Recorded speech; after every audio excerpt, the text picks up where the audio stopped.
Oggi la Chiesa celebra Santa Elena Imperatrice. Il nome Elena è di derivazione greca e vuol dire fiaccola scintillante, splendente. Oggi 18 agosto è la giornata nazionale degli sciroppi e dei liquori. Quella dei liquori e degli sciroppi fatti in casa è una tradizione secolare, se non millenaria, che li annovera fra le preparazioni più tipiche della nostra storia gastronomica. Queste bevande sono anche una testimonianza di un'antica tradizione di ospitalità, retaggio dei Greci e dei Romani. Pensate che la tecnica distillatoria era già nota ai babilonesi ed agli antichi egizi, che distillavano il vino ed il sidro.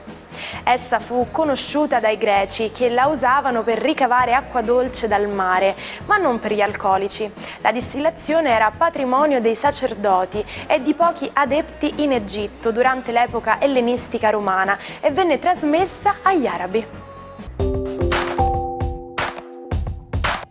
Ma si può riportare in vita un animale estinto? La de-estinzione, chiamata anche resurrezione biologica, è la creazione di una specie estinta. Questa tecnologia si basa su una tecnica di ingegneria genetica in grado di modificare il DNA delle cellule di una specie vivente, in modo tale da ottenere delle cellule con il patrimonio genetico della specie estinta. In generale, dal punto di vista biochimico, è possibile a patto che ci siano frammenti di DNA con le informazioni necessarie. La padronanza di queste tecniche permetterebbe inoltre di rinforzare popolazioni di animali in rischio di estinzione e di curare malattie genetiche come fibrosi cistica e anemia falciforme. Quindi è importante non fermarsi mai con la ricerca di base, sebbene a primo impatto possa sembrare di secondaria importanza. Buon inizio settimana ai 12. Questa settimana inizia con una splendida luna in gemelli e un sole stimolato da Urano che chiede ai segni di fuoco muoversi. Vediamo cosa succede nella ruota zodiacale. Ariete, per voi gli stimoli planetari sono assolutamente positivi e costringono Saturno e Nettuno nei vostri gradi zodiacali ad agire. Vi sembrerà strano parlare proprio di lavoro, eppure vi arriverà proprio in questi giorni una comunicazione importante che segnerà l'inizio di una fase bellissima nella vostra vita carrieristica. Toro, per voi i movimenti planetari sono decisamente più paciosi, quindi godetevi questa pace che avete fortemente invocato. Plutone vi spinge a sentire che dentro di voi le cose sono cambiate e che adesso volete solo vivere in funzione del vostro benessere. Gemelli, Urano nei vostri gradi comincia a esprimersi veramente in maniera molto efficace, trainando Saturno e Nettuno all'azione e costringendo il Sole a muoversi, a fare, ad agire, quindi dei leoni assolutamente positivi con la collaborazione del Gemelli che tende molto a sospingerli. La Luna è anch'essa nei vostri gradi e voi Gemelli in questo momento unite il massimo coefficiente di forza di decisione e di dolcezza possibile.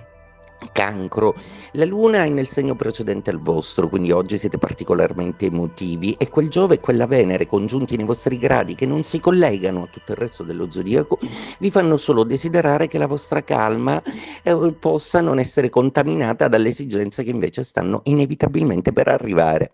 Leone, come dicevamo, è proprio dai Gemelli che arriva la sferzata di energia e l'incoraggiamento più propenso di Urano a farvi agire e a concludere determinate faccende importanti. Dite sì, buttatevi pure nel vuoto, provate a sperimentare delle nuove proposte anche se vi vengono fatte in maniera informale. Urano è per adesso il vostro migliore trainatore.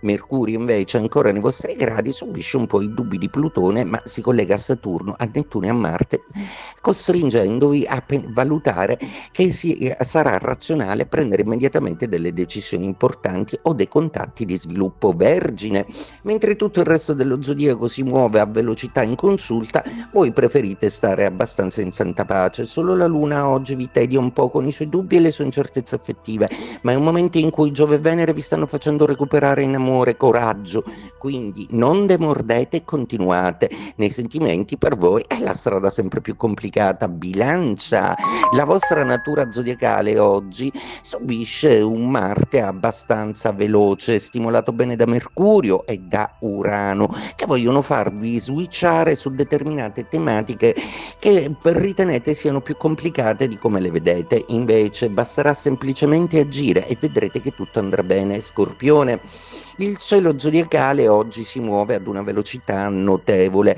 voi invece ricevete semplicemente, si fa per dire, il sostegno di Giove e Venere, quindi dedicatevi all'amore senza pensare ad altro, senza pensare che qualcuno o qualcosa potrebbero portarveli via. Siate sereni. Sagittario, per voi il Sole e Urano costituiscono una bella sfida, una forte energia che vi spinge moltissimo ad agire, ad andare, a fare.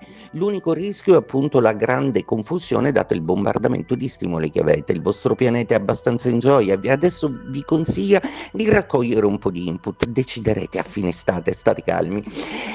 Capricorno, per voi il cielo prevede sempre quell'opposizione, quella distanza tra Giove e Venere, che vi dice semplicemente che l'unica cosa che manca veramente per adesso nella vostra vita è la collocazione dell'amore e del sentimento. Non si tratta di non avere qualcuno accanto, ma si tratta di dare la giusta importanza alle cose senza totalizzare come al solito. Acquario, Urano, il vostro pianeta, sta dando spettacolo nello zodiaco, si collega al creativo Plutone, ospita nei vostri gradi. Saturno, l'altro vostro pianeta, è molto ben aspettato, tranne da Marte che pungola perché non sopporta la noia, proprio come voi acquari iperattivi. Benissimo, questa è un'estate in cui la vostra creatività è al massimo, sfruttatela bene e accettate soprattutto gli inviti misteriosi e imprevisti che Urano vi procura. Luna in Gemelli vi predispone anche a un'insolita dolcezza. Pesci, la luna in Gemelli appena citata invece per voi è un problema, almeno oggi, proprio perché vi crea un pochino di tensioni emotive. Tutta l'estate, come vi è stato raccomandato dalle stelle, era un gioco di protezione nei confronti di voi stessi a non lasciarvi trascinare nelle solite emotività altrui. Siate meno empatici, ma siatelo per voi stessi, abbracciatevi e soprattutto non fatevi confondere da chiacchiere mondane e inutili. Secondo gli storici, il suo è stato il più grande impero di tutti i tempi, un'estensione immensa dalla Cina alla Russia fino al Medio Oriente e all'Europa orientale. Questo era il territorio sotto il controllo di Gengis Khan, considerato un genio militare. Il capo mongolo, uno dei più grandi conquistatori di tutti i tempi, secondo gli annali morì il 18 agosto del 1227, a 65 anni. Per alcuni storici, dopo una lunga agonia causata da una caduta da cavallo durante una battuta di caccia. Immaginatevi di essere al centro commerciale e di incrociare quella persona che proprio non avete voglia di salutare. Non preoccupatevi, anche agli inglesi succede. Loro lo chiamano hiding in plain sight, cioè nascondersi o passare inosservati in luoghi molto frequentati. È il 18 agosto del 1634, quando Urbain Grandier sale sul rogo. Prete famoso per le abitudini libertine, specie con le sue parrocchiane. Il suo nome è legato al più famoso caso di possessione demoniaca della storia. La badessa e le suore del monastero delle Orsoline iniziano a vedere creature demoniache durante la notte. Grandier fu accusato di stregoneria e patto col diavolo, subì torture brutali e fu condannato a morte. Nel 1971 il film I Diavoli, ispirato al libro di Huxley e diretto da Ken Russell, fu accusato di blasfemia e sequestrato, ma alla fine fu assolto dalla Cassazione. Ci salutiamo con la frase del giorno: se stai a Beverly Hills troppo a lungo diventi una Mercedes. E con questo anche la puntata di oggi finisce qui, ma vi ricordo l'appuntamento fisso di domani con l'Almanacco. Io vi aspetto, buona domenica!